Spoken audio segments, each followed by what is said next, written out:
반갑습니다. 최종원입니다. 이번 영상은 금일 하락한 이월드 이 내용을 정확하게 이해하는 시간, 쉽게 이해하는 시간 갖도록 하겠습니다. 시작 전에 하단에 있는 구독과 따봉 버튼 눌러주시고요. 본론에서 본 내용 확인하고 가시길 바랍니다. 최근에 이낙연 총리가 이제 총리직 사퇴를 앞두고 있습니다. 후임 총리가 정해지면서 정세균 의원으로 정해지면서 탄탄대로를 앞두고 있는 상황이었죠. 그런데 오늘 갑자기 하락을 했다.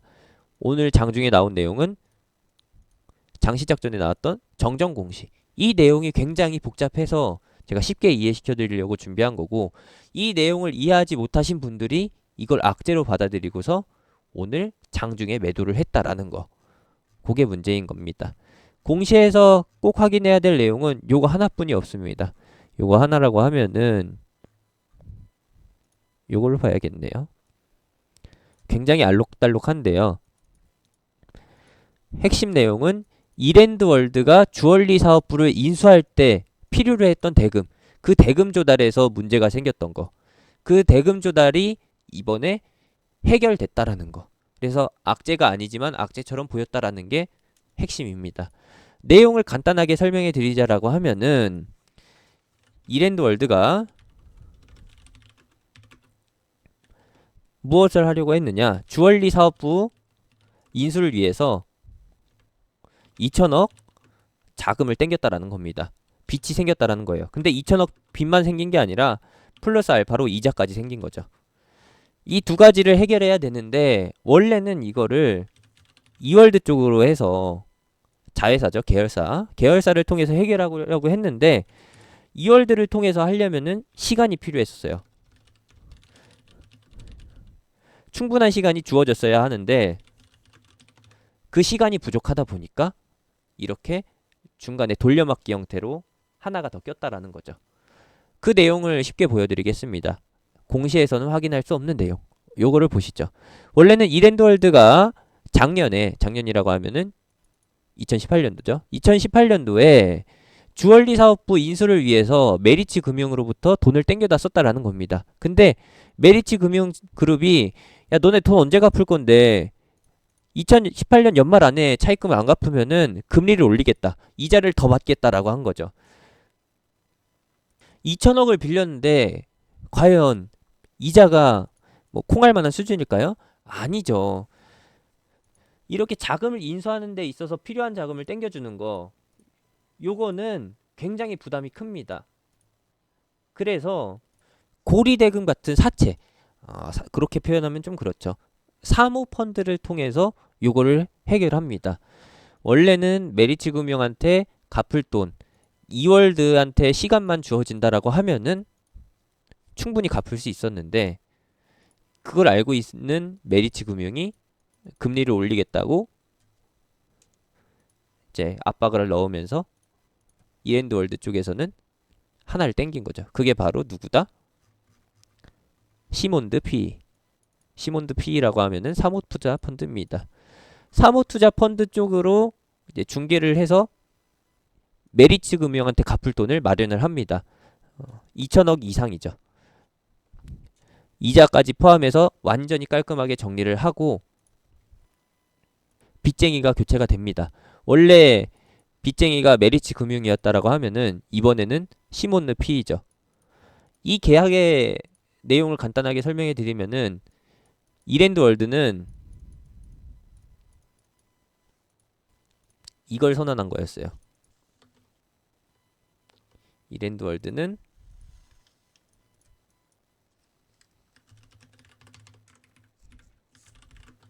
따서 갚을게. 주얼리 사업 대박임. 이런 것이고, 시몬드 PE는 돈 빌려주면서 그래 어디 한번 해봐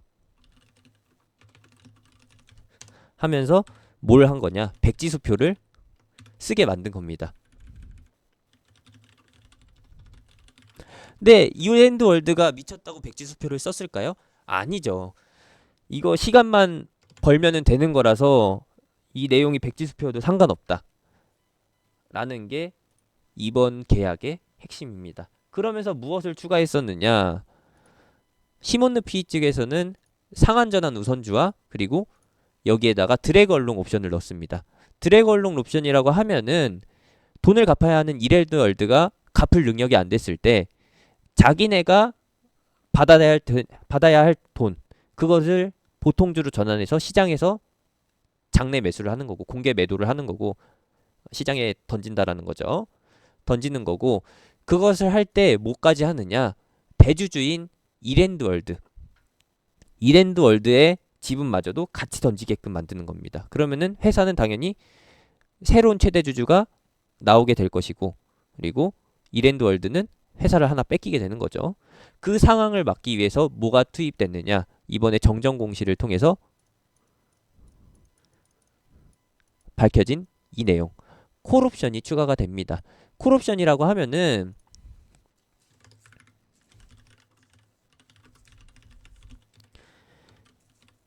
야, 우리 갚을 능력 돼. 너네 드래그 얼롱 옵션 못 쓴다. 드래그 얼롱 옵션은 권리예요.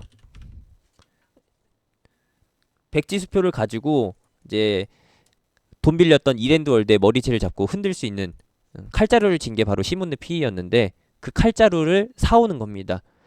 야, 그 권리 우리가 살게 하면서 말한 게 바로 콜옵션이에요. 요게 팩트죠.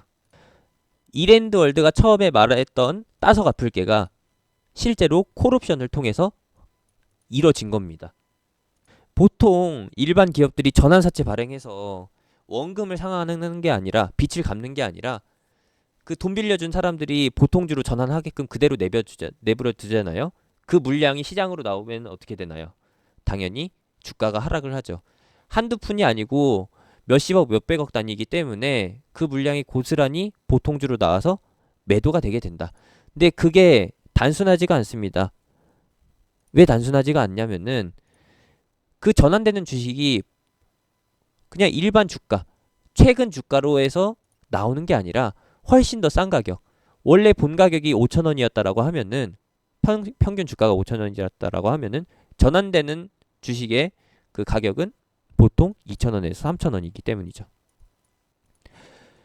이 가격으로 전환해서 팔기 시작하면은 기본적으로 수익이 굉장히 많이 깔리기 때문에 이자 받는 것보다 더 쏠쏠하기 때문에 돈 빌려주는 사람 입장에서는 굉장히 꿀입니다. 그러면은 누가 제일 기분이 나쁠까요? 회사가 기분이 나쁠까요? 아니죠. 회사는 필요한 돈 다 끌어다 썼고 주가에 어떻게 되든 신경 안 쓰는 거죠. 제일 피해를 많이 보고 제일 아우성을 치는 것은 개인 투자자들. 개인 투자자들이 전환사채 물량 이거 나올 거 알고 있기 때문에 회사 쪽에 강력하게 요구를 합니다. 너네 능력 되면은 그 전환사채 빚 다 갚아라. 원금 상환해라. 물량 그대로 나오게 하지 마라. 그게 주주의 힘이죠. 그렇게 하는 기업들이 굉장히 많아졌습니다. 올해 들어서 많아진 거고 원래 그전 같은 경우에는 회사 쪽에서는 그냥 방치를 하면서 주가가 하락하게 내버려 두는 거고 전환사채 물량이 나올 것이라고 공시가 뜨면은 개인 투자자들이 미리 던지기 시작해서 투매가 시작되게 되는 거죠.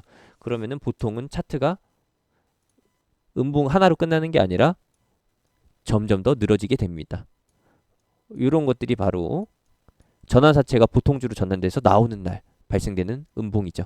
이렇게 되는 경우도 있고 아니면은 개파락으로 출발하는 경우도 있습니다. 이런 건데 이런 거 잘 막았다는 거 확인해 주시면 되겠고 악재로 보일 수 있었던 게 이제 진짜로 악재처럼 보여서 그렇게 인식이 돼서 오늘 매도 물량이 나왔다라는 거. 이게 근데 이낙연 테마가 돌지 못해서 나온 실망 매물일 수도 있는 거고 공시를 잘못 이해해서 나올 수도 있는 건데 그 심리가 아직까지도 남아있고 앞으로도 조금 더 반영이 될 겁니다. 왜냐하면은 이 내용을 이해하기가 굉장히 쉽지 않거든요.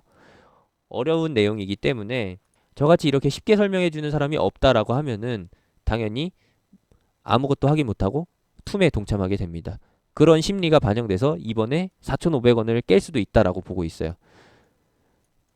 악재 아닌 것에 흔들리는 것이고 결국에 그 투매가 지나가고 나게 되면은 다시 한번 이낙연 테마로 해서 부각을 받든지 아니면은 이랜드 주얼리 사업부 실적 바탕으로 실적 기반의 모멘텀으로 다시 한번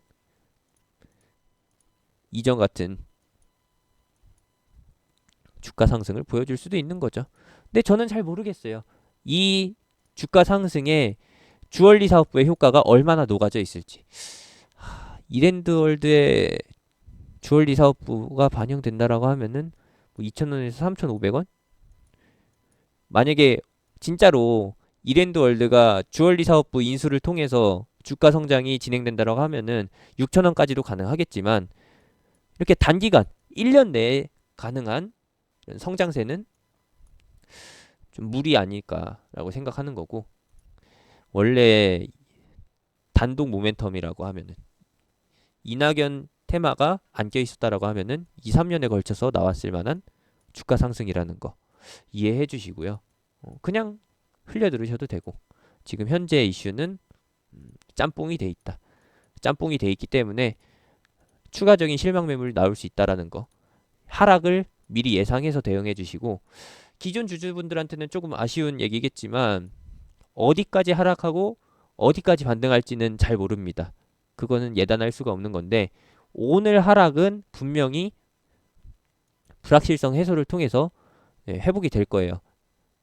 다음 주에 당장 회복된다라고 말씀드리는 게 아니고요. 일정 기간 실망 매물을 소화시키고 나서 갈 거다. 그 가격이 5,500원 수준인 거고, 여기에서 이제 이낙연 효과가 반영된다라고 하면은 지지 포인트가 4,300원이 아니라 4,500원 부근에서 60일선 수준에서 바로 진행될 수도 있는 거겠죠. 기본적으로 500원 정도의 상승은 500원 정도의 주가 상승은 충분히 가능하니까 저점만 잘 잡자. 실망 매물이 어디까지 나오는지 확인하고서 그 다음에 다시 한번 이낙연 테마 효과를 믿어보자. 까지만 말씀드리겠습니다. 매수 의견이 없어서, 그리고 매도 의견이 없어서 대응 의견이 살짝 모호해서 굉장히 아쉬울 텐데, 요거는 지켜봐야 되는 부분이라서 이렇게 말씀을 드린 거고요.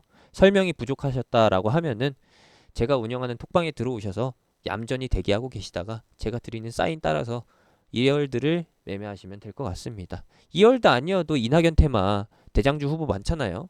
그런 것들 공략하고 싶으시다면은 꼭 오시고요. 제가 그냥 추천주만 드리는 게 아니라 일일 시황, 매일 돌아가는 시장의 흐름도 잡아드리고, 다음날, 그리고 다음주, 그리고 다음 달에 주목해야 할 포인트가 무엇인지도 주기적으로 공유해드리고 있으니 오셔서 구경이라도 하셔라 라고 말씀드리면서 마무리 짓겠습니다. 톡방 링크는 하단에 있는 영상 정보, 그리고 하단에 있는 댓글, 그리고 영상 끝나고 나오는 아이콘 클릭해서 타고 들어오시면 됩니다. 마치겠습니다.